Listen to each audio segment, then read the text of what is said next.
మొదటి సమూయేలు గ్రంథము 7వ అధ్యాయము 1వ వచనం నుంచి. అంతటా కిర్యత్యారీము వారు వచ్చి యెహోవా మందసమును తీసుకొని పోయి కొండ యందుండే అబినాదాబు ఇంట చేర్చి దానిని కాపాడుటకై అతని కుమారుడైన ఏలియాజరును ప్రతిష్ఠించిరి. మందసము కిర్యత్యారీములో ఉండిన కాలము 20 సంవత్సరములాయెను. ఇశ్రాయేలులందరూ యెహోవాను అనుసరింప దుఃఖించుచుండగా సమూయేలు ఇశ్రాయేలులందరితో ఇట్లను: మీ పూర్ణ హృదయముతో యెహోవా యొద్దకు మీరు మల్లుకున్న ఎడల అన్య దేవతలను అస్తరోతు దేవతలను మీ మధ్య నుండి తీసివేసి పట్టుదల కలిగి యెహోవా తట్టు మీ హృదయములను త్రిప్పి ఆయనను సేవించుడి. అప్పుడు ఆయన ఫిలిష్తీయుల చేతిలో నుండి మిమ్మును విడిపించును. అంతటా ఇశ్రాయేలీయులు బయలుదేవతలను అస్తరోతు దేవతలను తీసివేసి యెహోవాను మాత్రమే సేవించరు. అంతటా సమూయేలు ఇశ్రాయేలీయులందరినీ మిస్పాకు పిలువనంపుడి, నేను మీ పక్షమున యెహోవాను ప్రార్థన చేతునని చెప్పగా వారు మిస్పాలో కూడుకొని నీళ్లు చేది యెహోవా సన్నిధిని కుమ్మరించి ఆ దినము ఉపవాసం ఉండి యెహోవా దృష్టికి మేము పాపాత్ములమని ఒప్పుకొనిరి. మిస్పాలో సమూయేలు ఇశ్రాయేలీయులకు న్యాయము తీర్చుచు వచ్చెను. సో ఇంతవరకు మనము ఈ లేఖన భాగాలన్నీ కూడా మనం ఇంతవరకు మనం ధ్యానించాం. సో మనం బ్రీఫ్గా మనం చూస్తే ఇశ్రాయేలీయులకు ఫిలిష్తీయులకు ఎప్పుడు కూడా యుద్ధాలు జరుగుతూనే ఉన్నాయి. ఎప్పుడు కూడా పాముకు ముంగేసుకున్నట్లు అన్నమాట వీళ్ళిద్దరికి. ఇశ్రాయేలీయులు ఫిలిష్తీయుల మీదకి వెళ్ళారు, యుద్ధం చేసేదానికి వెళ్ళారు. యుద్ధం చేసేదానికి 4వ అధ్యాయం చూడండి. ఇశ్రాయేలీయులు ఫిలిష్తీయులతో యుద్ధము చేయుటకై ఏముంది? బయలుదేరి.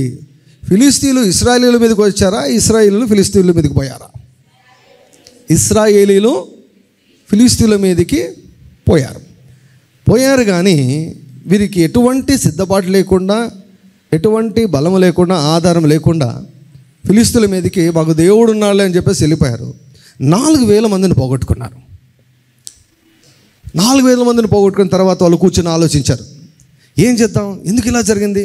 మనం కదా గెలవాల్సింది, మనం కదా జీవం కలిగినటువంటి దేవుని మనం ఆరాధించేది, మనం కదా గెలవాల్సింది. కానీ మనము ఓడిపోయామే, 4,000 మందిని పోగొట్టుకున్నామే, మనుషులను పోగొట్టుకున్నామే, గౌరవం పోయిందే, మనం ఓడిపోయామే అని వారు అనుకొని మందసం లేదు మన దగ్గర, మందసం తీసుకొని పోదాం అని మందసం తెచ్చుకుంటే 4,000 మంది కాదు, ఈసారి 30,000 మంది చనిపోయారు. 30,000 మంది చనిపోయారు. ఇశ్రాయేలు ఫుల్ షాక్ గురైపోయారు. తర్వాత 50,070 మంది చనిపోయారు. మనుషులు పిట్టల్లాగా రాలిపోయారు. దేవుని ప్రజలు, దేవుని నమ్మినటువంటి వారు, అబ్రహాము సంతానమైనటువంటి వారు పిట్టల్లాగా వేలు రాలిపోయారు. జస్ట్ గమనించండి, ఇశ్రాయేల్ దేశంలో 4,000 మంది, 100 మంది భారతదేశంలో ఎక్కడన్నా ఒకటేసారి చనిపోయారంటే ఎంత పెద్ద ఇష్యూ అవుతుందండి. ఒక 100 మంది చనిపోతే పెద్ద ఇష్యూ అవుతుంది అది. ఇంకా అలాంటిది 4,000 మంది. చిన్న ప్రాంతం ఇశ్రాయేల్ ప్రాంతం, మన అనంతపురం జిల్లా అంతా ఉంటుంది అంతే. అనంతపురం అంత జిల్లాలో ఒకేసారి 4,000 మంది చనిపోతే ఎలా ఉంటుంది చూడండి సీన్. మరొకసారి 30,000 అంట, 30,000 మంది చనిపోయారు. తర్వాత 50,070 మంది చనిపోయారు. రియల్ ఇదే, ఇట్లా పిట్టలాగా రాలిపోయారు. అంటే మనుషులను పోగొట్టుకుంటున్నారు, షాక్ గురయ్యారు, ఇంకా అలాగనే కలిసి ఉండిపోయారు. యెహోవా మందసం అంట ఇక జాగ్రత్తగా వేరే వారి ఇంట్లో పెట్టేసి దాన్ని ప్రొటెక్ట్ చేయమని చెప్పేసి ఒక వ్యక్తిని ప్రతిష్ఠించి పెట్టారు. 20 సంవత్సరాలు ఆ మందసం అక్కడే ఉందంట. 20 సంవత్సరాల తరువాత ఇశ్రాయేలులకు బుద్ధి వచ్చినప్పుడు, చిన్న కుమారుడికి బుద్ధి వచ్చినప్పుడు అని ఉంది కదా, ఇశ్రాయేలుకు బుద్ధి వచ్చి, అరే ఏంటి బ్రతుకుతున్నాం మనం, అసలు ఇది జీవితమేనా, ఇది బ్రతికేనా? మనుషులను పోగొట్టుకున్నాం, ఊర్లను పోగొట్టుకున్నాం, ఆస్తులను పోగొట్టుకున్నాం, పొలాలను పోగొట్టుకున్నాం, ఇళ్ళను పోగొట్టుకున్నాం, పరువును పోగొట్టుకున్నాం, అన్నీ పోగొట్టుకున్నాం, బానిసలాగా బ్రతుకుతూ ఉన్నాం. Israelites were no more living like head. తలగా ఏమాత్రము ఇశ్రాయేలు జీవించడం లేదు, తోక అయిపోయారు. పైవారిగా జీవించడం లేదు, క్రిందివారు అయిపోయారు. ఏలమని దేవుడు చెబితే ఏలబడుతున్నాడు. ద్వితీయోపదేశకాండం 28వ అధ్యాయంలో మరి 2వ భాగంలో వ్రాయబడినటువంటి శాపాలన్నీ వారి జీవితంలో పనిచేస్తూ ఉన్నాయి. అణిచివేయబడ్డారు, హీన దశకు చేరారు. కానీ 20 ఏళ్ళు వారు అట్లాగే ఉండిపోయారు. అప్పుడు వారు అనుకొని ఇది కాదు పద్ధతి, మనం దేవుని దగ్గరికి వెళ్దాం, దేవుని అనుసరిద్దాం అని పశ్చాత్తాపము వారికి మొదలై సమూయేలు దగ్గరికి వచ్చినప్పుడు సమూయేలు అన్నాడు, మీరు మీ పూర్ణ హృదయంతో ఆయన వైపు తిరగండి, మీ పూర్ణ హృదయంతో ఆయన వైపు తిరగండి, పట్టుదలతో మీ హృదయాన్ని ఆయన వైపుకు మీరు త్రిప్పండి, ఆయనను మాత్రమే సేవించండి. మీరు 2 దేవతలు పెట్టుకున్నారు, బయలుదేవతను పెట్టుకున్నారు, అష్టారోతు దేవతను పెట్టుకున్నారు. ఆ 2 దేవతలు పెట్టుకున్నారు, తీసేయండి. వారంట, నేను చదివాను, హిస్టరీ చదివాను, వారంట ఇప్పుడు చాలాసార్లు చాలా విగ్రహాల్లో కనిపిస్తుంది కదా అండి, విగ్రహాల్లో చాలామంది భార్యాభర్తలు పెడతారు కదా, అలా యెహోవా దేవునికి ఒక ప్రతిమ అంట, ప్రక్కన అష్టారోతు దేవత ఒక ప్రతిమ అంట. అంటే భార్యాభర్తలు అన్నట్లు దేవుని, అంటే దేవుని ప్రతిమ ఉంది, పక్కన దేవతలాగా ఈ అష్టారోతు దేవత పెట్టారు. ఏం మెంటల్లో చూడండి ఇశ్రాయేలీలు, అక్కడ సేమ్ దయ్యం కదా, అదే దయ్యం కదా. సో ఆ అష్టారోతు దేవత అనేది ఏమంటే పిల్లలకు సంతానం కలుగజేసే దేవత అంట, సంతానం కలుగజేసే దేవత. అందుకని మళ్ళీ దేవుడు ఏమైనా ఫీల్ అవుతాడేమో అని సగం దేవుడు సగము దేవత, సగం దేవుడు సగం దేవత. సమూయేలు చెప్పాడు, అందుకే మీరు పూర్ణ హృదయముతో మీరు ఆయన తట్టు మీరు తిరగండి. సో మీరు ఏవైతే ప్రతిమలు పెట్టుకున్నారో, బయలుదేవత ప్రతిమ, తర్వాత అష్టారోతు దేవత ప్రతిమను పెట్టుకున్నారో వాటిని తీసేయండి అన్నప్పుడు వారు వెంటనే, ఆల్రెడీ వారు పశ్చాత్తాపంలో ఉన్నారు. అంటే ఏ స్టేజ్కి వారు వచ్చారంటే, నువ్వు ఏం చెప్పినా మేము చేస్తామనే స్టేజ్కి వచ్చారు. హల్లెలూయా. ప్రియులారా, మనము ఎప్పుడు కూడా మనము ఆ స్టేజ్కి వచ్చేంత వరకు మనం మొండిగా ఉండకూడదు, తిరుగుబాటు స్వభావంతో ఉండకూడదు. మనము దేవునికి లోబడేదానికి త్వరపడాలి. హల్లెలూయా. ప్రియులారా, ఉపవాసం ఉన్నప్పుడు ఇది గొప్ప మార్పును దేవుడు నీ ఆత్మలో, నీ మనసులో చేస్తూ ఉంటాడు, సులభంగా లోబడేదానికి దేవుడు కార్యం చేస్తుంటాడు ఉపవాసం ఉన్నప్పుడు. హల్లెలూయా. చెప్పండి, యేసయ్యా, ఏ విషయంలో అయినా నేను నీకు త్వరగా లోబడాలి, సులభంగా లోబడాలి. హల్లెలూయా. కీర్తనకాడు ఏమన్నాడంటే, ఆహా, నీ కట్టడలను అనుసరించినట్లు నా ప్రవర్తన స్థిరపడి ఉంటే ఎంత మేలుగా ఉండు. హల్లెలూయా. కదా, మనము ఉపవాసాలు కూర్చున్నప్పుడు, దేవుని సన్నిధిలో కూర్చున్నప్పుడు మనం దేవునికి చెప్పాలి, ప్రభువా, నీకు ఇష్టమైనవి నాకు ఇష్టం కావాలయ్యా, నీకు నచ్చనివి నాకెందుకు నచ్చుతున్నాయి, నీకు నచ్చనివి నాకు నచ్చకూడదయ్యా. నువ్వు దేన్ని అసహించుకుంటావో నేను దాన్ని అసహించుకోవాలి, నీకు ఏది అయిష్టమో నాకు కూడా అదే అయిష్టం కావాలి. నీలాగా నేను మారాలయ్యా, నీలాగా నా అభిరుచులు మారాలయ్యా, నీలాగా నేను కావాలి. నీకు నచ్చనివి నాకు నచ్చకూడదు, నీకు అసహ్యమైనవి నాకు ఇష్టం కాకూడదు. సో దేవునికి నచ్చినవి మనకు నచ్చితే ఎంత బాగుంటుంది, ఎంత సులభంగా మనం లోబడతాం, త్వరగా మనం లోబడతాం. ఇశ్రాయేలీలు 4 మనుషులను పోగొట్టుకున్నారు, ఆస్తులను పోగొట్టుకున్నారు, ఇళ్లను పోగొట్టుకున్నారు, ఊర్లనే పోగొట్టుకున్నారు. ఇప్పుడు ఒక రాజకీయ నాయకుడు కొన్ని దశాబ్దాల తరబడి ఊర్లలో పట్టుందనుకోండి, ఎలక్షన్స్లో ఒక ఊరు పోయిందనుకోండి, వెళ్ళిపోయింది అనుకోండి, వారికి ఎంత బాధ ఉంటుంది తెలుసా, ఊరు పోతే.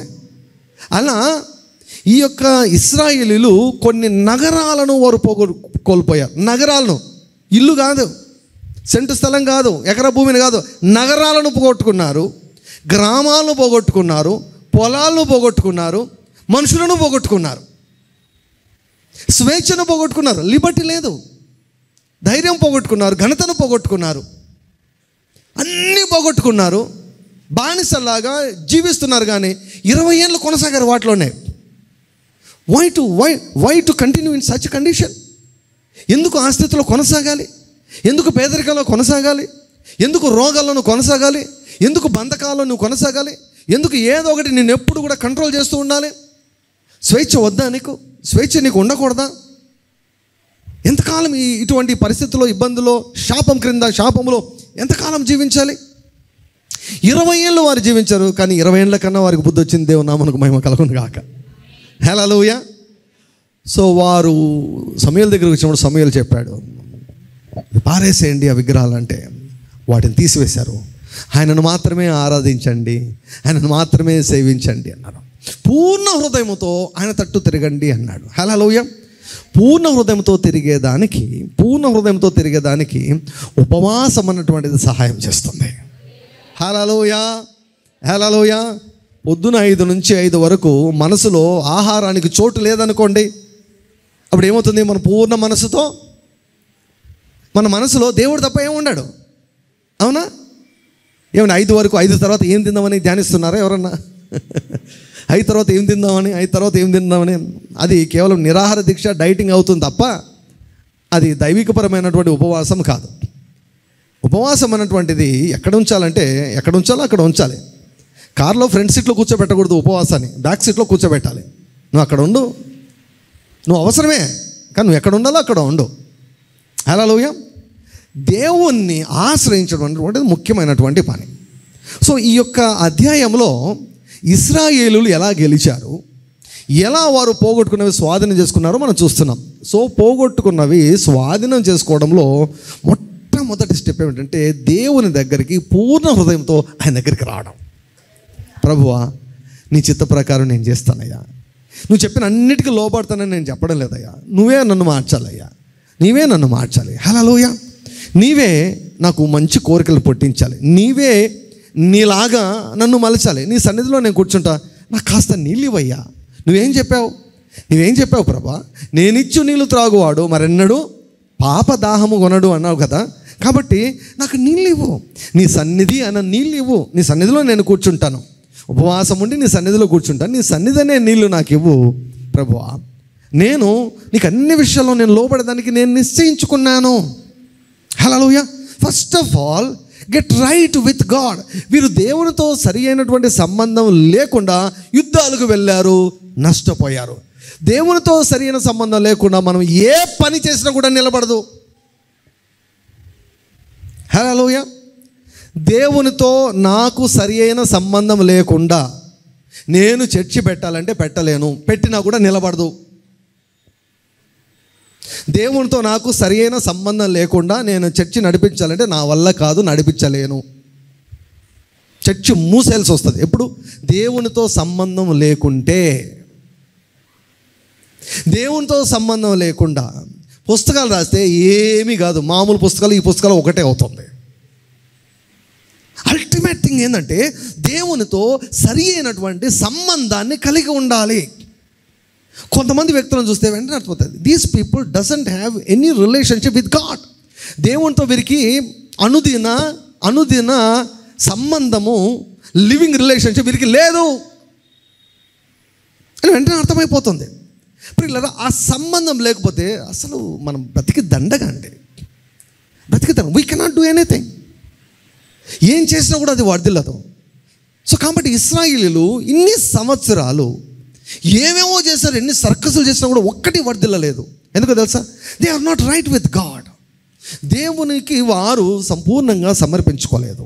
దేవునికి తమ జీవితాల్లో ప్రథమ స్థానాన్ని వారు ఇవ్వలేదు. కనుక వారు ఓడిపోతూ వచ్చారు, అన్నీ కోల్పోయారు. అయితే సమూయేలు చెప్తున్నాడు, పట్టుదల కలిగి యెహోవా వైపు త్రిప్పుకోండి, రండి, ఆయన వైపు తిరగండి, ఆయనను మాత్రమే సేవించండి.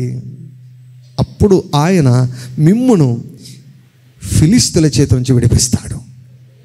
ఫిలిష్తీయులు అంటే ఎవరు? అది రోగం కావచ్చు, అప్పులు కావచ్చు, మనుషులే కావచ్చు, బాధించు మనుషులే కావచ్చు, పరిస్థితులు కావచ్చు, పేదరికం కావచ్చు, ఓటమి కావచ్చు, నిరాశ కావచ్చు, నిస్పృహ కావచ్చు, what ever it may be. ఏదైతే నిన్ను అణచివేస్తుందో అది మనుషులైనా కావచ్చు, దయ్యాలైనా కావచ్చు, కొన్ని శాపాలైనా కావచ్చు, నిన్ను ఏదైతే లోబర్చుకుంటుందో, దేని చేత నువ్వు లోబర్చబడుతున్నావో, ఏదైతే నిన్ను అణచివేస్తూ ఉందో, ఏదైతే నిన్ను ఏలుతూ ఉందో, అవన్నీ కూడా ఫిలిష్తీయుల కేటగిరీలోనికి వస్తాయి. ప్రభు అంటున్నాడు, you turn your self towards me completely with all your heart, I will deliver you from Philistines.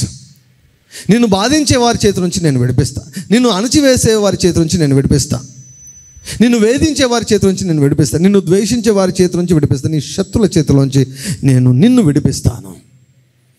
Hallelujah.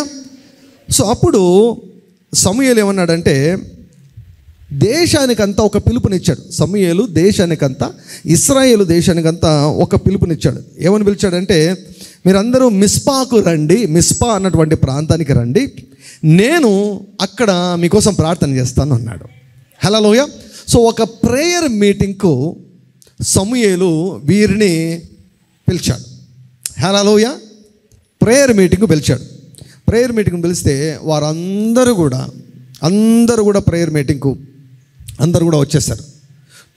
Total nation, దేశం ప్రజలందరూ కూడా సమూయేలు దగ్గరికి వచ్చారు. వచ్చి వాళ్ళంట నీళ్లు చేది, నీళ్లను యెహోవా సన్నిధిలో కుమ్మరించి వారు పొద్దున్నుంచి సాయంత్రం వరకు ఉపవాసం ఉన్నారంట.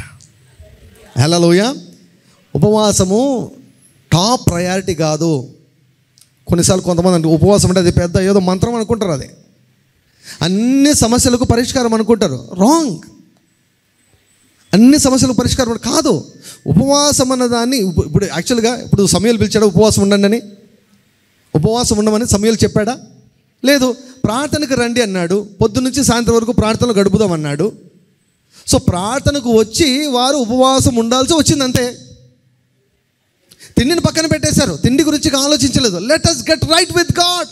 చాలు, జీవించినటువంటి ఈ యొక్క హీనమైన బ్రతుకు చాలు, ఓటమితో కూడినటువంటి బ్రతుకు చాలు, అప్పులతో కూడినటువంటి బ్రతుకు చాలు, అవమానంతో కూడినటువంటి బ్రతుకు ఇంకా చాలు. Let us get in to the presence of God. భోజనాన్ని ప్రక్కన పెడతాం. తిన్నాం, ఎన్ని కోళ్ళను తిన్నామో, ఎన్ని మేకలు తిన్నామో, ఎన్ని ఎద్దులను తిన్నామో, ఎన్ని మూటలు తిన్నామో, ఇన్ని సంవత్సరాలు 20 ఏళ్ళు ఎన్ని తిన్నామో చాలు. ఒక పూట మనం తినకుంటే ఏం కాదు, ప్రక్కన పెడదాం. వంట వండాలంటే ఎంత టైం పడుతుందండి? ఒక మంచి వంట వండాలంటే మీరు అన్నీ రెడీ చేసుకున్నా కూడా 2 గంటలు పడుతుంది. ఒక వెరైటీ చేసుకోవాలంటే 1 గంట పడుతుంది. అరగంటలో వంట ఎట్లా పూర్తి చేయాలి, గంటలో వంట ఎలా పూర్తి చేయాలి, 2 గంటల్లో వంట ఎలా పూర్తి చేయాలి? హల్లెలూయా. వీటన్నిటిలో కూడా దేవుడు నాకు అనుభవం ఇచ్చాడు. హల్లెలూయా. అసలు నిన్నటి దినము ఒక వెరైటీ చేసుకుని తినేటప్పుడు నాకు గిల్టీ ఫీలింగ్ వచ్చింది. ఏందబ్బా ఉపవాసం ఉన్నప్పుడు ఏంది ఇంత రుచి తింటున్నాను నేనని. మరి అంత రుచిగా వచ్చింది. ఓట్స్ ఉంటే ఓట్స్ కొంచెం ఎగ్స్ కలిపి ఊరికి ఆమ్లెట్ లాగా ఓట్స్తో చేశానండి. అసలు ఎంత టేస్ట్గా వచ్చిందని తింటుంటే నాకు నేరారోపణ భావన వచ్చింది. అరే అందరూ ఉపవాసం ఉంటే నేనేది ఇంత రుచిగా తింటున్నానని. ఇంత రుచిగా చేసేది దేవుడు చాలా కృపనిచ్చాడండి. హల్లెలూయా. నాకు రుచి నరం తెలిసింది. హల్లెలూయా.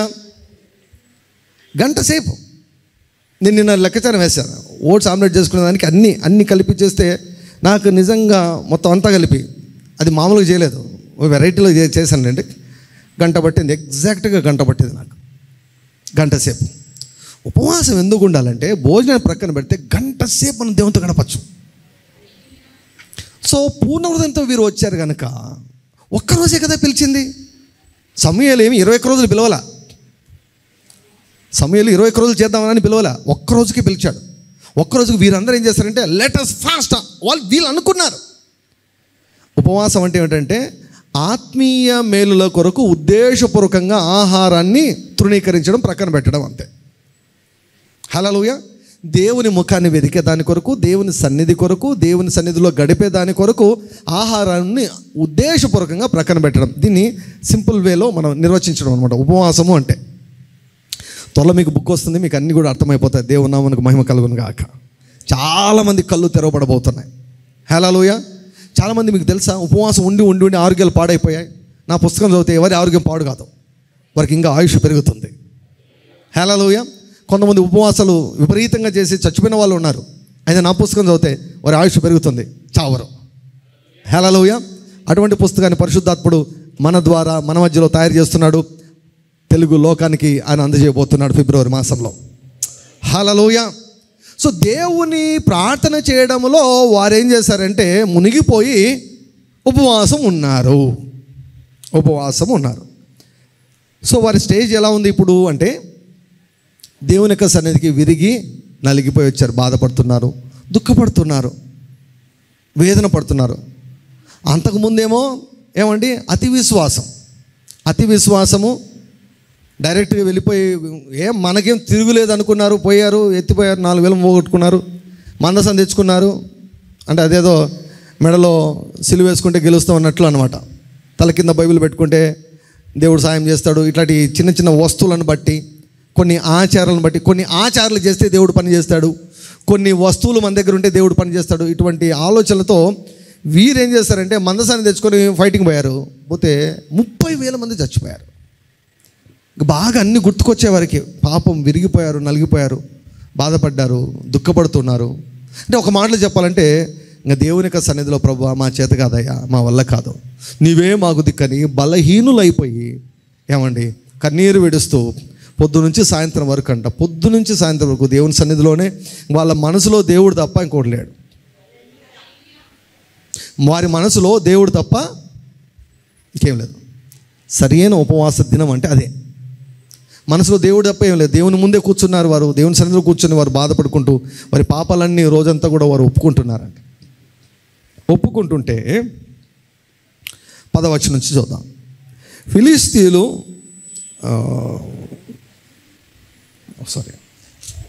7వ అధ్యాయం 7వ వచనం వచ్చి, ఇశ్రాయేలీలు మిస్పాలో కూడి ఉన్నారని ఫిలిష్తీయులు వినినప్పుడు ఫిలిష్తీయుల సర్దారులు ఇశ్రాయేలు మీదికి వచ్చిరి. ఈ సంగతి ఇశ్రాయేలీలు విని ఫిలిష్తీయులకు భయపడి. ఇక్కడ కాసేపు ఆగుదామని నాకు అనిపిస్తోంది. Hallelujah. I want to stay for some time here. బాగా వినండి, చాలా జాగ్రత్తగా వినండి. నేను చెప్పే మాటలు చాలా జాగ్రత్తగా వినండి.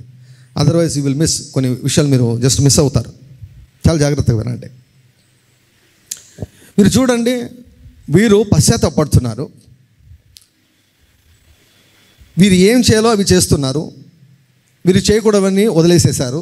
తమ జీవితాన్ని అంతా చక్కబెట్టుకుంటున్నారు, క్లీనప్ చేసుకున్నారు. ఏం ఉండకూడదో వాటన్నీ తీసేసుకుంటున్నారు. దేవుని పూర్ణ హృదయంతో వెంబడించేదానికి నిర్ణయించుకున్నారు. విరిగి నలిగిన హృదయంతో ఉన్నారు. పొద్దు నుంచి సాయంత్రం వరకు ప్రార్థనలో దేవుని యొక్క సన్నిధిలో ఉన్నారు. తినలేదు, ఉపవాసం ఉన్నారు.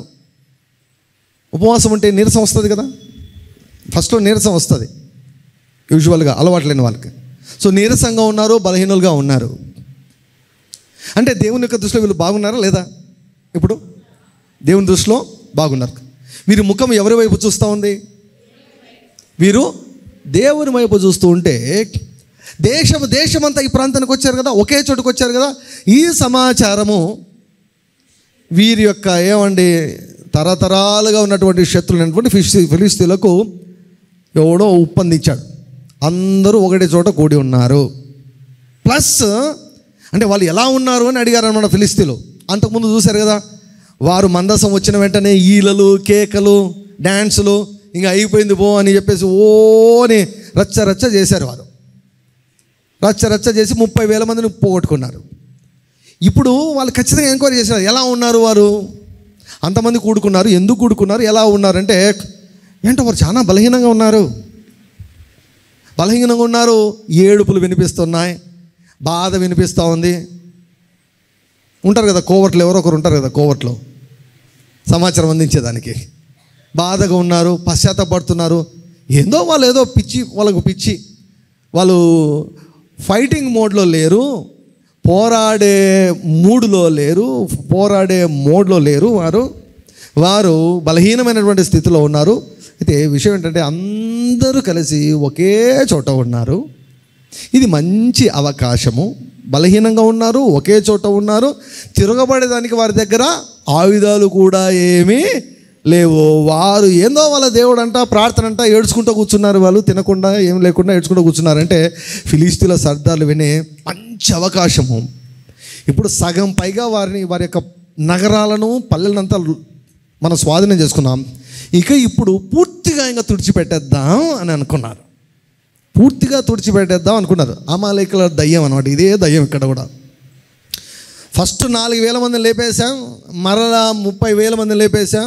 మళ్ళీ వాళ్ళ దేవునితో వారు సరిగా డీల్ చేయకపోవడం వల్ల, దేవుని సన్నిధికి వారు గౌరవించకపోవడం వల్ల 50,070 మంది చనిపోయారు. మొత్తం కలిపారు. ఇప్పుడు మొత్తం లక్షలలో లేపేద్దాం అని తీర్మానించుకొని ఇశ్రాయేలుల మీదికి వారు వచ్చారు. అప్పుడు ఆ సమాచారం ఇశ్రాయేలులకు అందింది. అందుతూనే వారు భయపడ్డారు, చాలా భయపడ్డారు, ఎక్కువ భయపడ్డారు. అంతకుముందు 2 సార్లు యుద్ధానికి పోయినప్పుడు ధైర్యంగా యుద్ధానికి వెళ్ళారు. ఫస్ట్ గెలుస్తామని పోయారు, రెండోసారి ఇంకా గెలుస్తామని పోయారు. కానీ ఇప్పుడు ఫైటింగ్ మోడ్లో లేరు వారు. ఆయుధాలు తెచ్చుకోవాలా, బాంబులు తెచ్చుకోవాలా, విల్లులు తెచ్చుకోవాలా, బల్లాలు తెచ్చుకోవాలా, కత్తులు తెచ్చుకోవాలా. ప్రార్థనకు వచ్చారు వారు, ప్రార్థనకు వచ్చారు. దేవుని సన్నిధిలో కూర్చొని ఉన్నారు, దేవుని వైపు చూస్తున్నారు. శత్రువుల గురించి మర్చిపోయారు. మా పరిస్థితి బాగాలేదు నాయన, నీవే మాకు దిక్కని కూర్చున్నారు వారు దేవుని వైపు చూస్తూ కూర్చున్నారు. వారికి ఇంకా ఎన్ని ఆలోచనలు వచ్చి ఉంటాయో, ఎన్ని ఆలోచనలు వారికి వచ్చి ఉంటాయో. ఏంటిది, నేను ప్రార్థన చేద్దాము అని ప్రార్థనకు వస్తే ఈ ఆటంకం ఎందుకు, నాకు ఈ ఆటంకం ఎందుకు వస్తూ ఉంది? దేవునికి సమర్పించుకొని ప్రతిష్ఠించుకొని చక్కగా నేను జీవించాలి అనుకున్నప్పుడు ఎందుకు ఈ దాడి జరగబోతుంది నా పైన? ఉపవాసం ఉన్నప్పుడు ఎందుకు నాకు ఈ ఆటంకం వస్తూ ఉంది? ఇప్పుడు దేవుణ్ణి సమీపించాం కనుక దేవుడు మిగతావన్నీ చూసుకొని ఉండాలి కదా. కానీ ఫిలిస్తీన్లు రేగారు, వారు యుద్ధ సన్నద్ధులయ్యారు, వీరి మీదకి దాడికి వస్తూ ఉన్నారు. ఇంకా పూర్తిగా భయపడి సమూయేలు దగ్గరికి వచ్చి సమూయేలుతో అంటున్నారు, చూడండి 8వ వచనం, మన దేవుడైన యెహోవాను ఫిలిస్తీన్ల చేతిలో నుండి మనల్ని రక్షించినట్లుగా మా కొరకు ఆయనను ప్రార్థన చేయటం మానవద్దని సమూయేలు వద్ద మనవి చేసిరి. సమూయేలు దగ్గరకు వచ్చి ఇంకా వారు మొరపెట్టారు, అయ్యా మీరే మాకు దిక్కు, మీరు చెప్పినట్లు మేము చేశాం, పూర్ణ హృదయంతో ఆయన వైపు తిరిగాం, దేవతలను తీసేయండి అన్నారు, తీసేసాము, ప్రార్థనకు రమ్మన్నారు, ప్రార్థనకు వచ్చాము, ఇంకా మేము ఉపవాసం కూడా కలిపాము. హల్లెలూయా. ఇప్పటి నుంచి మీ భాషలో నేను ఉపవాసం ఉన్నాను అని వాడద్దండి, నేను ప్రార్థన చేస్తున్నానని చెప్పండి. హల్లెలూయా. ప్రార్థనకు నేను ఉపవాసాన్ని కలిపానని చెప్పండి. నేను ఉపవాస ప్రార్థన చేశానని ఉపవాసాన్ని ఎక్కువ హైలైట్ చేయొద్దు. ప్రార్థనకు నేను ఉపవాసాన్ని కలుపుతూ ఉన్నాను. హల్లెలూయా. ప్రార్థన మెయిన్. ప్రార్థన 90% అయితే ఉపవాసం 10%. 90% ప్రార్థనకు మనం ఆపాదించాలి, 10% ఉపవాసానికి. సో ప్రార్థనకు ఉపవాసాన్ని కలపాలి. హల్లెలూయా. చాలాసార్లు మనం ఉపవాసం ఉన్నప్పుడు ఉపవాసానికి ప్రార్థన కలుపుతుంటాం, ఉపవాసానికి వాక్యాన్ని కలుపుతుంటాం. నో మిస్ప్లేస్ అయిపోయింది, అది మిస్ప్లేస్ అయిపోయింది. డ్రైవర్ ఎప్పుడు ముందు సీట్లో కూర్చోాలి, వెనక సీట్లో కూర్చోకూడదు. హల్లెలూయా. డ్రైవర్ వెనక సీట్లో కూర్చుంటే బండి ముందుకు పోదు. ఉపవాసాన్ని వెనక పెట్టాలి, దేవుని ముందు పెట్టాలి. హల్లెలూయా. వీరు దేవుని ముందు పెట్టారు, ఉపవాసాన్ని జోడించారు, ఉపవాసాన్ని వారు కలిపారు. సో ఉపవాసం ఉన్నప్పుడు వీరికి ఎదురు దాడి మొదలైంది, వీరి మీద దాడి చేయబడుతూ ఉంది. చాలాసార్లు ఎప్పుడైతే నీవు దేవుని కొరకు జీవించాలని తీర్మానం చేసుకుంటావో అప్పుడు నీవు ఊహించనటువంటి దాడులు నీ మీద జరుగుతాయి. గుర్తుపెట్టుకోవాలి. ఎప్పుడైతే నువ్వు ఉపవాసం ఉండి దేవుని సన్నిధిలో గడపాలనుకుంటావో అప్పుడు నీ మీద దాడి జరుగుతుంది. ఇప్పుడు 21 days ఫాస్టింగ్ అన్నాం, 21 రోజులు ఉపవాసం అన్నాం. సో 21 రోజుల ఉపవాసంలో కొంతమందికి మంచి సాక్ష్యాలు ఆల్రెడీ వస్తూ ఉన్నాయి. కానీ కొంతమంది మరి మీరు అనుభవించారో లేదో నాకు తెలియదు, ఒకవేళ చెప్పలేదో నాకు తెలియదు, కానీ చాలాసార్లు కొద్దిమంది జీవితాల్లో సాక్ష్యాలు రావు, పోరాటాలు మొదలవుతాయి. కొత్త పోరాటాలు మొదలవుతాయి, కొత్త సవాళ్ళు మొదలవుతాయి, కొత్త సమస్యలు పుట్టుకొని వస్తాయి. నీకు డౌట్ వస్తుంది, ఏంటిది, నేను ఉపవాసం ఉన్నప్పుడు ఇంకా సమస్యలు పోవాలి తప్ప సమస్యలు ఎందుకు పైకి వచ్చాయి?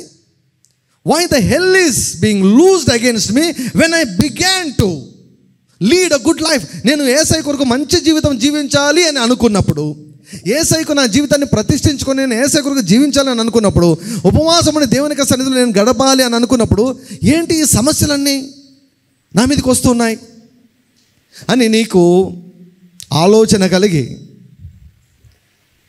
ఉపవాసాన్ని నీవు బంద్ చేయకూడదు, ప్రార్థన బంద్ చేయకూడదు, చర్చికి రావడం బంద్ చేయకూడదు, దేవునితో సహవాసాన్ని నీవు బంద్ చేయకూడదు.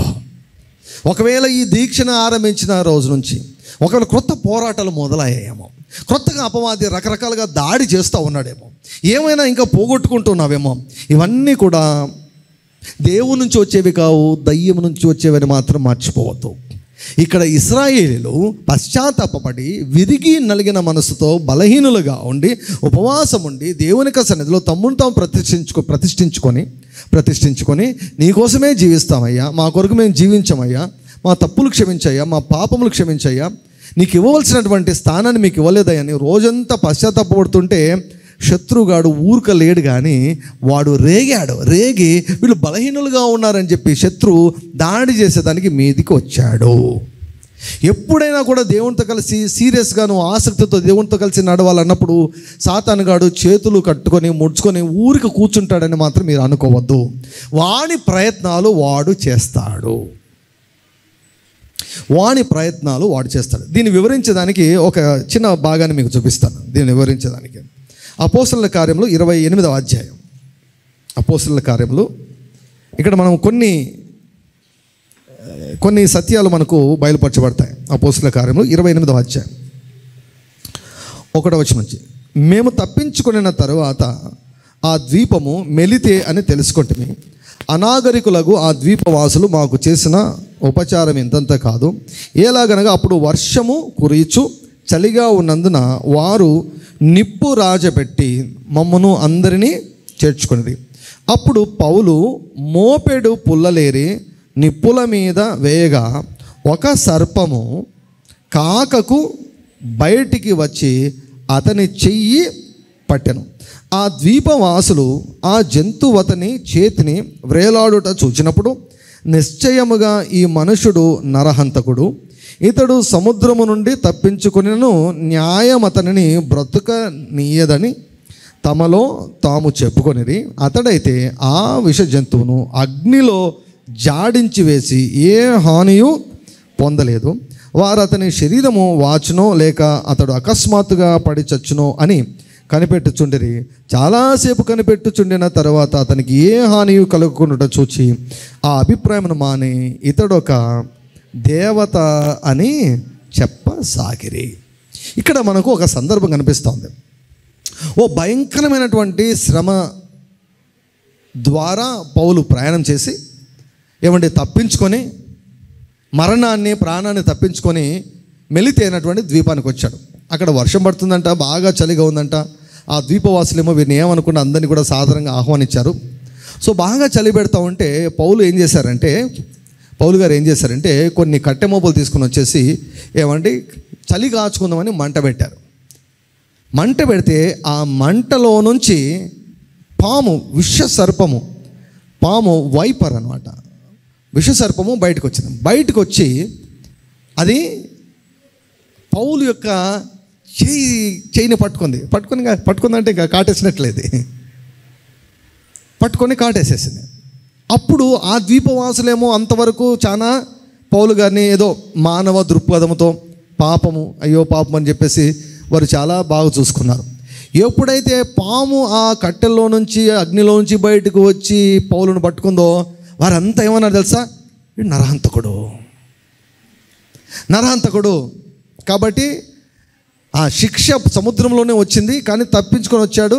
ఇక్కడ తప్పించుకున్నా కూడా న్యాయ దేవత మాత్రం ఇక్కడ కూడా వదిలిపెట్టలేదు. ఎందుకంటే ఆ ద్వీపవాసులు బాగా తెలుసు, అటువంటి పాము కరిస్తే వెంటనే ఒక గంట సేపు లోపల చచ్చిపోతారని ఆ ద్వీపవాసులకు తెలుసు అనమాట. కాబట్టి వారు వీడు మాత్రం నరహంతకుడే అంటూ ఎక్కడ అందరూ చుట్టుకొని ఉన్నారు. పాము కరిచిందంటే చుట్టుకోరా? దారిలో రోడ్డు మీద వెళ్తే చిన్న యాక్సిడెంట్ జరిగి కింద పడ్డారనుకోండి, మొత్తం అంతా గుమి కుడతారు కదా. ద్వీపం చిన్నగా ఉంటుంది, పాము కరిచిందంటూనే మొత్తం ద్వీపవాసులు అంతా చుట్టుకొని ఏం మాట్లాడుతున్నారు తెలుసా? వీడు నరహంతకుడు తప్పు చేశాడు. ఇప్పుడు నా పాయింట్ ఏమిటంటే, ఇప్పుడు పౌలు దేవుని యొక్క ఆత్మ ద్వారా నడిపించబడి దేవుడు చెప్పాడు నీకు ఏ హాని జరగదు, నువ్వు ముందుకు వెళ్ళిపో అన్నాడు. సో పౌలు గారు ముందుకు వస్తూ ఎక్కడ చలి కోసం అక్కడ చలి మంట వేసుకున్నాడు. సో ఇక్కడ కొంచెం మనం అర్థం తీసుకుంటే, దీన్ని మనం ఒకవేళ అన్వయించుకుంటే, నీవు ఉపవాసం ఉన్నప్పుడు నీ ఆత్మలో వేడి పుడుతుంది. నీ ఆత్మలో మంట పుడుతుంది. హల్లెలూయా. నీవు ఉపవాసం ఉన్నప్పుడు. ఇంకా దీని ఇంకా కరెక్ట్గా చెప్పాలంటే, నీవు భాషలలో ప్రార్థించినప్పుడు, నీవు భాషలలో మాట్లాడినప్పుడు ఏమవుతుంది తెలుసా? నీ ఆత్మలో నిప్పు రగులుకుంటుంది, నీ ఆత్మలో మంట కలుగుతుంది. హల్లెలూయా. భాషలు రాకముందు ఏం జరిగిందండి? ఆ నాలుకల పేరేం పేరు? ఆ నాలుకలకు ఏమని పేరు పెట్టాడు పరిశుద్ధాత్ముడు? అపోస్తలుల కార్యం 2వ అధ్యాయంలో అగ్ని నాలుకలు. ఈ కళ్ళకి నీకు కనిపించదు, ఆత్మీయ నేత్రాలు తెరబడితే నువ్వు భాషలో మాట్లాడుతున్నప్పుడు నీలో నుంచి ఏమొస్తుంటుంది తెలుసా? ఏం విడుదలవుతుంటుంది తెలుసా? నిప్పు, అగ్ని విడుదలవుతుంటుందండి. The fire will be released when you pray in the spirit. భాషలో నువ్వు మాట్లాడినప్పుడు నీకు తెలియదు. ఈరోజు తెలుసుకో. Never ever neglect speaking in tongues. భాషలో మాట్లాడేదాన్ని అస్సలు మీరు నిర్లక్ష్యం చేయొద్దని. ఎందుకంటే భాషలో మీరు మాట్లాడినప్పుడు మీరు అగ్నిని విడుదల చేస్తూ ఉంటారు, మంటను విడుదల చేస్తూ ఉంటారు. అంటే పౌలు ఏ రీతిగా మంట పెట్టాడో అలా మీరు కూడా ఏం చేస్తున్నారు తెలుసా? మంట పెడుతుంటారు. హల్లెలూయా. మీ ఆత్మ మండుతూ ఉంటుంది, మీ ఆత్మ రగులుతూ ఉంటుంది మీరు ఆ భాషలో ప్రార్థించినప్పుడు. హల్లెలూయా. మంట ఇక్కడ చూడండి, పౌలు మంటను వేసినప్పుడు, చలిమంట వేసుకున్నప్పుడు, చలిమంట పామును ఆకర్షించలేదు, పామును రమ్మని పిలవలేదు. పోనీ పాము కూడా చలిమంట చూసి చలిమంట దగ్గరికి రాలేదు. వినండి బాగా, చలిమంట పామును ఆకర్షించలేదు, పాము మంటకు ఆకర్షించి పాము కూడా దగ్గరికి రాలేదు. లోపల ఉన్న పాము కాకకు తట్టుకోలేక బయటకు వచ్చింది. లోపల ఉంది పాము, బయట నుంచి పాము రాలేదు, లోపల ఉంది పాము. చాలాసార్లు మనము భాషలో మాట్లాడుతూ ఉపవాసం ఉన్నప్పుడు మన మనసులో ఉన్నటువంటి కొన్ని విషపూరితమైనటువంటి ఆలోచనలు, అభిప్రాయాలు, నమ్మకాలు, కొన్నిసార్లు శాపాలు, కొన్నిసార్లు దయ్యాలు, కొన్నిసార్లు దురలవాట్లు, ఇవేమైతే తెలుసా? ఇవి విరోధంగా నీకు పైకి లేస్తాయి. మామూలుగా ఉపవాసం ఉన్నప్పుడు కొన్నిసార్లు విసుగు రావడం, ఇరిటబిలిటీ రావడం, నీరసం రావడం, ఇది వేరు. కానీ చీకటి శక్తుల ప్రభావం పనిచేయడం మొదలవుతుంది. ఎందుకో తెలుసా? నువ్వు మంట పెట్టావు గనుక లోపల ఏ పాములు ఉన్నాయని బయటకు వస్తున్నాయి అన్నమాట. పాములు బయటకు వస్తున్నాయి గనుక నీవు కొన్నిసార్లు చాలా ఇబ్బంది పడతావు. ఎంత ఇబ్బంది అంటే చెప్తాను చూడండి, నీవు ప్రార్థన మానేస్తావు, ఉపవాసము ఆపేస్తావు. నీవేమనుకుంటావు అంటే ఉపవాసం ఆపేస్తే ఇది తగ్గుతుందేమో, ఈ దాడి తగ్గుతుందేమో, ఈ దాడి తీవ్రత తగ్గుతుందేమో అని ఉపవాసం ఆపేస్తావు. భాషల్లో మాట్లాడే కొద్దీ గలిబిలి ఎక్కువైపోతుంది నీకు. భాషలో మాట్లాడకూడదు. ఎంత గలిబిలి అవుతుందంటే నిన్ను మాట్లాడనీయడు వాడు. నీ మనసు మార్పు చెందినటువంటి పార్ట్ ఒకటి ఉంటుంది, అది నిన్ను మాట్లాడనీయదు. సో అలా నీకు వ్యతిరేకంగా పనిచేసేవి నీ మనసులో చాలా ఉంటాయి. అవి చాలా ఉంటాయి. అందుకే దేవుని యొక్క వాక్యంలో దేవుడు ఉపవాసం గురించి ఏమన్నాడు తెలుసా? ఒకడు తన ప్రాణమును ఆయాసపరుచుకునే ఉపవాసము అంటాడు. అంటే ఉపవాసం ఉండడం వలన ఫస్ట్ బాధ దేహానికి కాదు, ఫస్ట్ బాధ మనసుకు. ఉపవాసము దేనికి ఎక్కువగా ప్రయోజనం అంటే మొట్టమొదటిగా మనసుకు ప్రయోజనము. ఉపవాసం ఉన్నప్పుడు మనసులో ఉండకూడనివి అన్నీ కూడా ఏమైతే తెలుసా? లోపల నుంచి బయటకు వచ్చేస్తాయి. ఎప్పుడు తెలుసా? నువ్వు పొగబెట్టినప్పుడు. భాషలో ఎక్కువ మాట్లాడుతూ దాన్ని కాస్త ఉపవాసం కలిపేవనుకో, లోపల ఉన్న దయ్యాలన్నీ బయటకు వస్తూ ఉంటాయి, మనసులో ఉన్న దయ్యాలన్నీ బయటకు వస్తుంటాయి. కొంతమంది బైబిల్ చదువుతుంటే నిద్రపోతారు, కొంతమంది ప్రార్థనప్పుడు నిద్రపోతుంటారు. సీరియల్ చూడమంటే నిద్రపోరు. సీరియల్ చూసినప్పుడు నిద్ర రాదు, బైబిల్ చదివేటప్పుడు నిద్ర వస్తుంది. ఏమంటారు దానికి చెప్పండి? దాన్ని అలసట అంటారా? ఇప్పుడు సినిమా చూసేటప్పుడు నిద్ర రాదు, బైబిల్ చదివేటప్పుడు నిద్ర వస్తుంది. సీరియల్ చూసేటప్పుడు నిద్ర రాదు, ప్రార్థన చేసేటప్పుడు నిద్ర వస్తుంది. ఏమంటారు దానికి కారణము? బలహీనత కాదు, దయ్యము. నీ మనసులో దయ్యము ఒక చోట కూర్చొని ఉంది. ఆ దయ్యము నిన్ను వాక్యం చదవనీయడం లేదు. దానికి సీరియల్ అంటే చాలా పిచ్చి. కాబట్టి ఇప్పుడు దానికి సీరియల్ చూపిస్తా ఉన్నాం అనుకోండి, ఇట్ విల్ బి ఎంజాయింగ్. నీకెందుకు నిద్రపుచ్చుతాడు వాడు?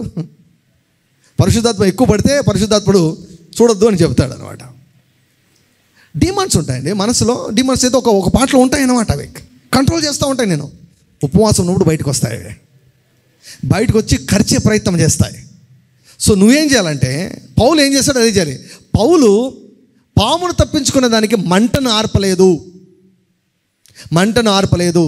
నీవు ఈ దాడిని తప్పించుకునే దానికి ప్రార్థన తగ్గించకూడదు, చర్చికి రాకుండా ఆపేయకూడదు, ఉపవాసం ఉండేదాన్ని ఆపేయకూడదు, వాక్యం చదివేదాన్ని ఆపేయకూడదు, భాషల్లో మాట్లాడేదాన్ని ఆపేయకూడదు. ఇవి చేయకూడదు. ఏం చేయాలి? నీకొచ్చిన వ్యతిరేకతను జాడించి మంటని ఇంకా ఎక్కువ చేయాలి. సంఘానికి ఇంకా బాగా రావాలి, ఇంకా ఎక్కువగా ఆరాధించాలి, ఇంకా ఎక్కువగా వాక్యం చదవాలి, ఇంకా ఎక్కువగా ఆరాధించాలి, ఇంకా బాగా ఉపవాసం ఉండాలి, ఇంకా నిష్ఠతో ఉపవాసం ఉండాలి. మంట పెంచాలి, మంట ఆరిపోయకూడదు.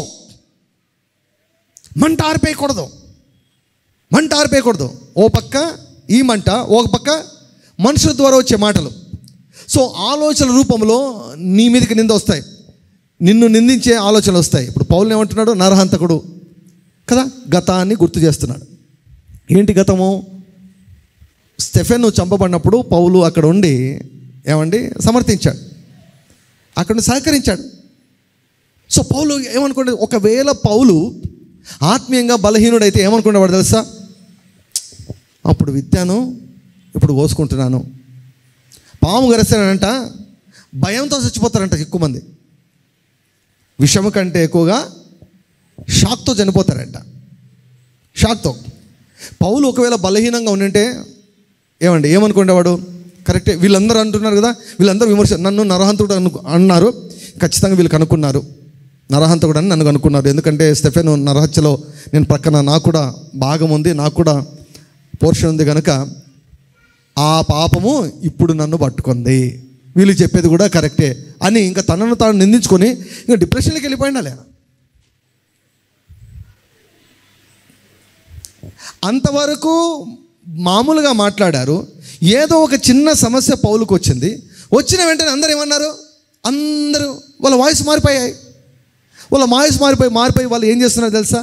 ఏమైనా సహాయం చేద్దామని అనుకోలేదు, కానీ ఏమైనా సహాయం చేద్దాం, కొంచెం ఏదైనా విరుగుడు ఇద్దాం, కొంచెం ధైర్యం చెబుదాం, బలపరుద్దాం అని అనుకోలేదు, కానీ ఇంకేమైపోయారు తెలుసా?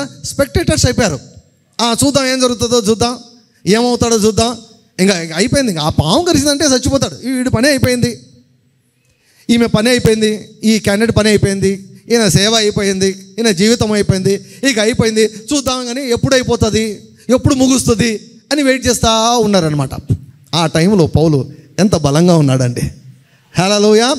అస్సలు భయపడలేదు, ఇశ్రాయేలీయులు అక్కడ భయపడ్డారు, కానీ ఇక్కడ పౌలు భయపడలేదు. హల్లెలూయా. పౌలు తర్వాత నెక్స్ట్ పరిచర్య ఉంది, నెక్స్ట్ ఒక పరిచర్య చేయబోతున్నాడు. నెక్స్ట్ అక్కడ ఒక రివైవల్, ఒక ఉజ్జీవము రాబోతోంది. అక్కడ ఆ ఉజ్జీవానికి ముందుగా అపవాది ఈ రకంగా పౌలు మీదకి దాడి చేస్తున్నాడు. అపవాది దాడి చేస్తుంటే అపవాదితో కలిసి పౌలును విమర్శిస్తూ ఉన్నారు ఆ ద్వీపవాసులు. అంతవరకు సహకరించినటువంటి వారు ఇప్పుడేమన్నారంటే నరహంతకుడు అన్నారు. నీ చుట్టూ ఉన్నటువంటి జనాల మాటలను నువ్వు లక్ష్య పెడుతూ వాటిని బట్టి నువ్వు జీవిస్తుంటే నువ్వు అస్సలు ఎదగలేవు, నువ్వు అస్సలు ముందుకెళ్ళలేవు, నువ్వు అస్సలు దేవునికి ఉపయోగపడలేవు. మనుషులు ఈరోజు పొగుడతారు, రేపు తిడతారు. మనుషుల పొగడ్తలను బట్టి నువ్వు జీవిస్తే, మనుషులు విమర్శిస్తే చచ్చిపోతావు నీవు. If you live by the appreciation or praise of the people, you will die when they criticise you. ప్రజల పొగడ్తలను బట్టి నువ్వు జీవిస్తూ ఉంటే, ప్రజలు విమర్శించినప్పుడు చచ్చిపోతావు నీవు.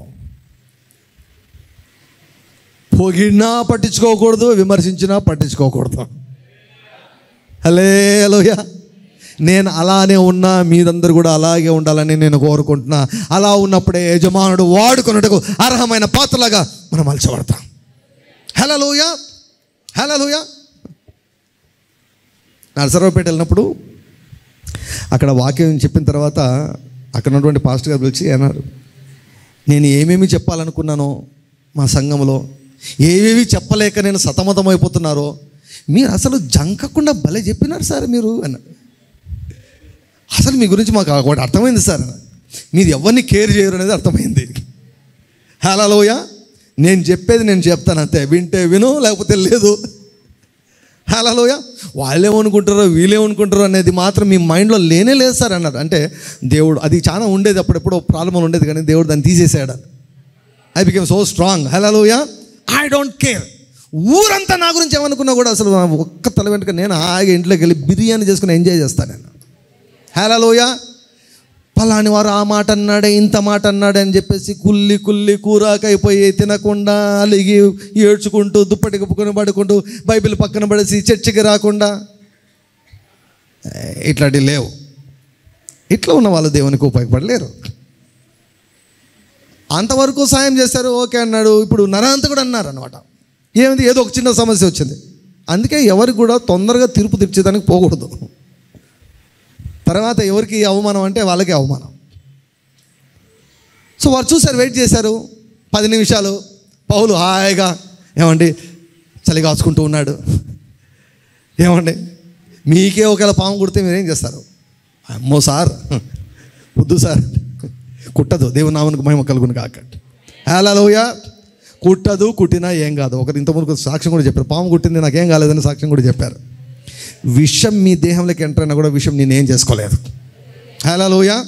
మనలో జీన్స్ వేరే ఉన్నాయి, మనలో సాఫ్ట్వేర్ వేరే ఉంది. హానికరమైనది ఏది త్రాగినా తిన్నా మనకేం కాదు. హల్లెలూయా. ఆ ఫెయిత్ ఉండాలి, ఆ విశ్వాసాన్ని డెవలప్ చేసుకోండి.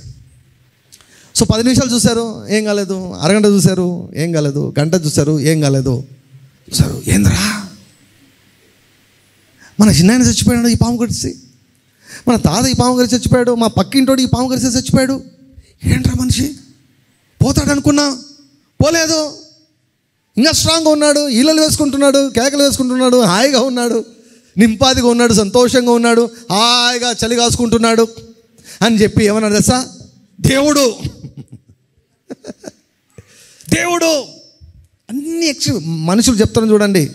ఎక్కువ బాగా మనుషులంతా విపరీతంగా ఉంటారు. పొగిడితే ఏమంటే తిడితే అడ్డం తిడతారు, పొగిడితే ఆకాశానికి ఎత్తుతారు.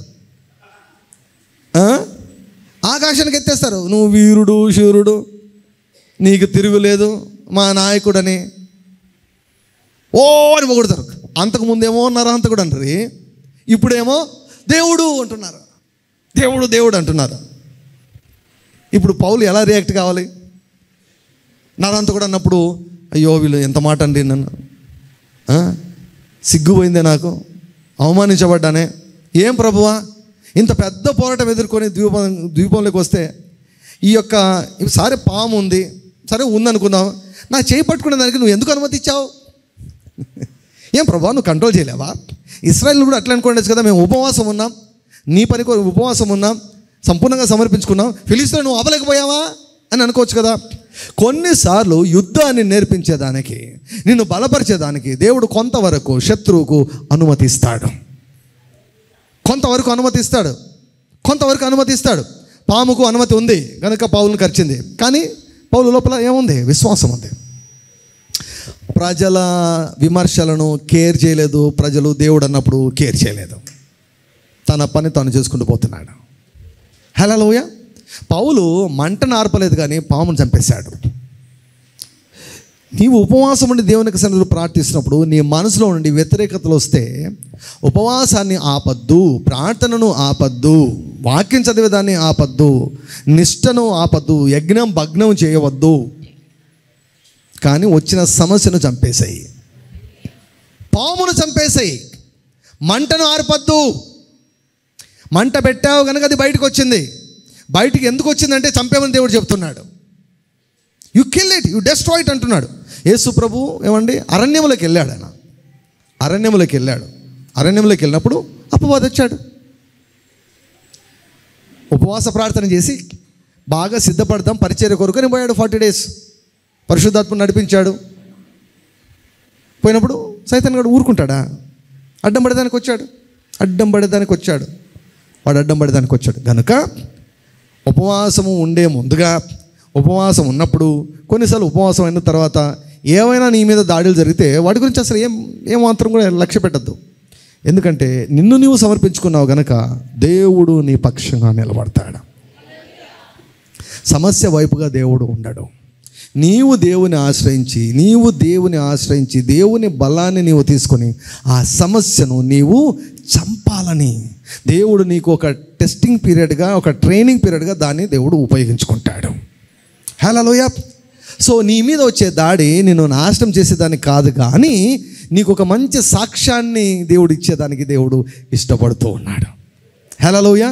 ఇశ్రాయేలు తమ్మును తాము ప్రతిష్ఠించుకొని, తమ్మును తాము సమర్పించుకొని దేవునికి సన్నిధిలో ఇంకా బాగుంటామయ్యా మేము అన్నప్పుడు శత్రువు ఇశ్రాయేలు మీదకి వచ్చాడు. అప్పుడు ఇశ్రాయేలు భయపడి సమూయేలుకు చెప్పాడు, ప్రార్థన చేయ ఆమె కొరకు అన్నప్పుడు సమూయేలు వారి కొరకు ప్రార్థన చేసేదానికంటే ముందుగా బలిని అర్పించాడు. మన టైం అయిపోయింది. ఈ వారంలో తర్వాత ఇంకొక సెషన్లో దీన్ని నేను కంటిన్యూ చేస్తాను. Hallelujah. So never ever be afraid when the devil attack you during the time of your fast. ఉపవాసం ఉన్నప్పుడు ఏమైనా దాడులు జరిగి విసుగు తెప్పించే పరిస్థితులు ఉన్నా, ఇక ఉపవాసము ఆపేద్దాము అనే ఏ పరిస్థితి వచ్చినా కూడా నువ్వు ఆశ్చర్యపడవద్దు, నీవు ఓడిపోవద్దు. ఒకవేళ ఓడిపోయావా, ఒకవేళ ఆపేసావా, 21 రోజుల ఉపవాసంలో నేను ఉంటా అని మనం ఆరంభ శూరత్వం ఎక్కువ కదా మనకు అనుకున్నాం. మధ్యలో అపవాదిగాడు ఏదో దాడి చేసేసాడు, డివేట్ చేసేసాడు. తిన్న తర్వాత బాధపడ్డావు, ఉండింటే బాగుండని ఎంతో ఫీల్ అవుతున్నావు. అయినా పర్లేదు, ఏం కాదు, ప్రార్థన ముఖ్యం, ఏం కాదు. ఈరోజు మళ్ళీ మొదలు పెట్టండి అని, ఈరోజు తినండిలేండి, ఆదివారం సార్ అంటారేమో కదా, ఈరోజు తినండి, రేపటి నుంచి మొదలు పెట్టండి. 1 వీక్, ఇంకో వారం ఉంది, ఇంకో వారం ఉండండి. రెట్టింపు ఉత్సాహంతో, రోషముతో ఉపవాసం ఉండి ఎక్కువగా దేవుని యొక్క సన్నిధిలో గడపండి. దేవుడు ఈ ఉపవాస దీక్షలో అనేకమైనటువంటి గొప్ప అద్భుతాలు దేవుడు చేయబోతున్నాడు.